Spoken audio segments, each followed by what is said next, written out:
j'avais les bras assez musclés. Et c'est tout le temps comme ça.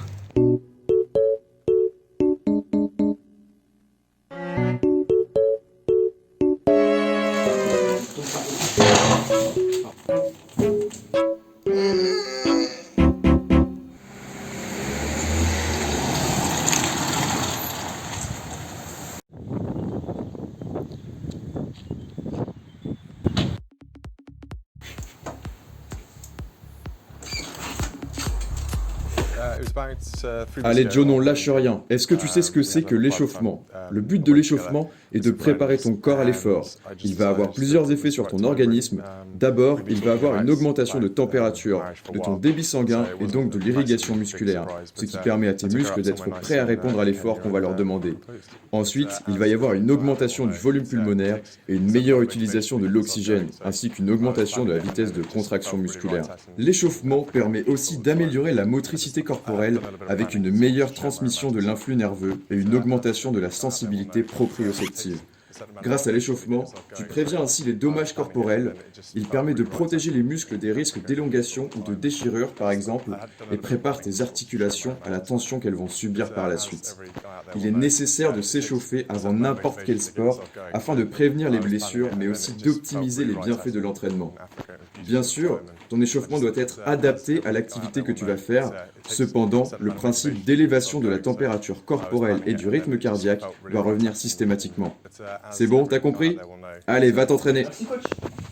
Salut mon pote, qu'est-ce qui t'amène? Eh bien, je viens pour prendre du muscle, Mais pourquoi faire? pour pouvoir soulever un lion. C'est à cause de ça tes marques sur le visage. Tu parles du lion du parking?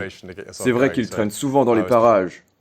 Mais qu'est-ce qui t'est arrivé avec le Eh lion? bien, il m'a sauté dessus, j'étais allongé par terre et j'essayais de le soulever mais j'y arrivais pas. Donc c'est pour ça que tu viens. Tu as besoin d'avoir plus de force pour pouvoir soulever le lion. Eh bien, le mouvement que tu me décris sollicite les pectoraux. Mais avant de commencer, on va faire un petit échauffement. Allez, encore. C'est ça que je veux voir. Maintenant que l'échauffement est terminé, on va pouvoir se diriger vers le banc et commencer la séance par un exercice polyarticulaire, le développé couché. D'accord, mais c'est quoi un exercice polyarticulaire? Excellente question. Alors déjà, il existe deux grands types d'exercices, le monoarticulaire et le polyarticulaire. Un exo monoarticulaire, c'est un exercice qui ne sollicite qu'une seule articulation. Par exemple, quand tu prends un haltère et que tu ramènes vers toi, ça ne met en jeu que le coude. Ça s'appelle le curl biceps et c'est un exercice monoarticulaire. L'intérêt est qu'il permet de rattraper un retard sur un muscle en l'isolant. Par exemple, tu peux avoir des gros biceps et des petits triceps. Mais juste en te concentrant sur tes triceps, tu vas pouvoir rattraper ce retard grâce à des exercices monoarticulaires. Autre intérêt, il consomme moins d'énergie et met peu de tension sur le système nerveux et les articulations. A l'inverse, un exercice polyarticulaire, c'est un exercice qui sollicite plusieurs articulations.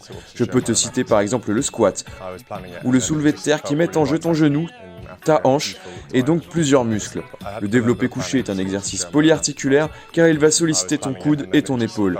Moi je préfère le polyarticulaire, je le trouve plus intéressant que le monoarticulaire, car déjà il brûle plus de calories, ensuite il permet un gain de temps dans ta séance, car pour un seul exercice, on travaille plusieurs muscles à la fois, et enfin il permet de charger plus et d'avoir plus de résultats en termes de transformation physique et d'adaptation musculaire.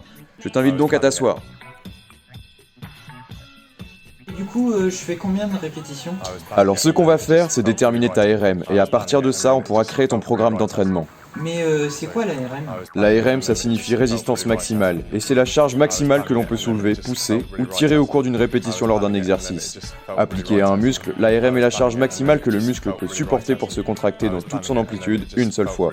Donc ce que tu vas faire, c'est le maximum de répétitions au développé couché à cette charge. Installe-toi.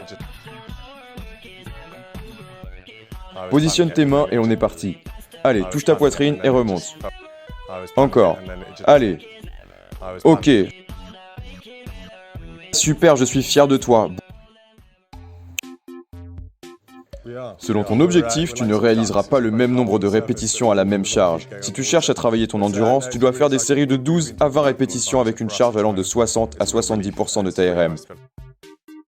Si tu veux faire du volume, de l'hypertrophie, tu dois faire des séries de 8 à 10 répétitions avec une charge de 73 à 78% de ta RM.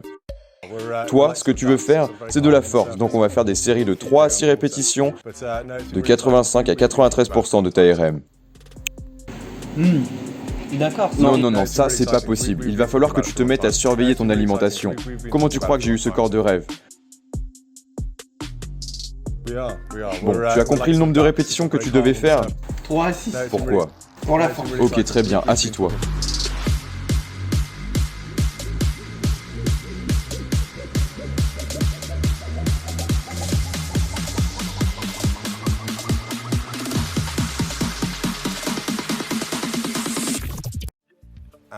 Et ben voilà, super, je suis fier de toi. Bois un peu, c'est important. Maintenant, ce qu'on va faire, c'est que je vais te parler des erreurs en musculation. Tu es prêt? La première erreur, c'est de charger trop lourd et trop vite. Il faut laisser son corps s'adapter à ce qu'on lui demande. Cette erreur en cause une seconde, c'est négliger la bonne exécution du mouvement. Il vaut mieux moins charger et avoir une exécution optimale que de charger lourd et de compenser énormément, voire même de prendre le risque de se blesser. Troisième erreur, ne pas prendre de repos. Un muscle a besoin de 2 à 3 jours minimum pour récupérer. Il ne faut pas négliger cette phase, sinon tu risques d'entrer en surentraînement, ce qui est délétère. Quatrième erreur, la patience. Il faut comprendre que tout le monde n'a pas le même potentiel d'adaptation morphologique. Certains répondront très bien et très vite aux exercices, tandis que d'autres devront attendre avant de voir des résultats. Cinquième erreur, la régularité.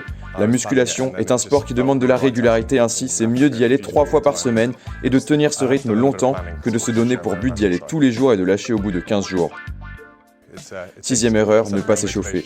L'échauffement prépare tes muscles et tes articulations à l'effort que tu vas produire. Sans échauffement, tu vas gagner du temps, mais aussi pas mal de chances de te blesser. Et enfin, la dernière erreur, ne pas écouter son corps. Ton corps, c'est lui qui te guidera le plus souvent. Si un exercice te fait mal, ne force pas dessus, la musculation permet de mieux appréhender son corps. Elle permet de mieux connaître son corps et ses limites, profite de cette discipline pour améliorer ta santé. Eh bien, je t'ai dit tout ce que j'avais à te dire, c'est bon pour moi. Ok, bah pour moi aussi. Alors je te souhaite bonne chance pour le lion. Bah merci. Allez, au revoir.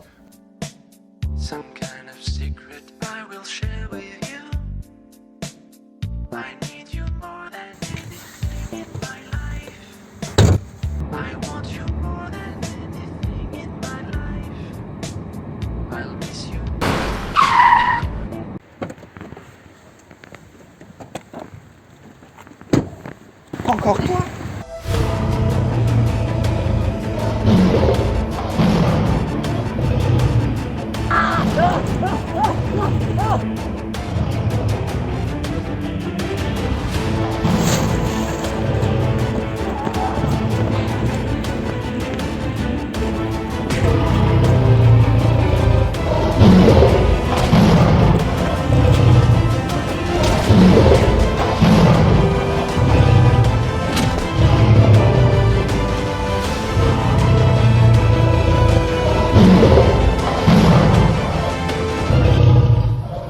Si seulement j'avais travaillé les jambes.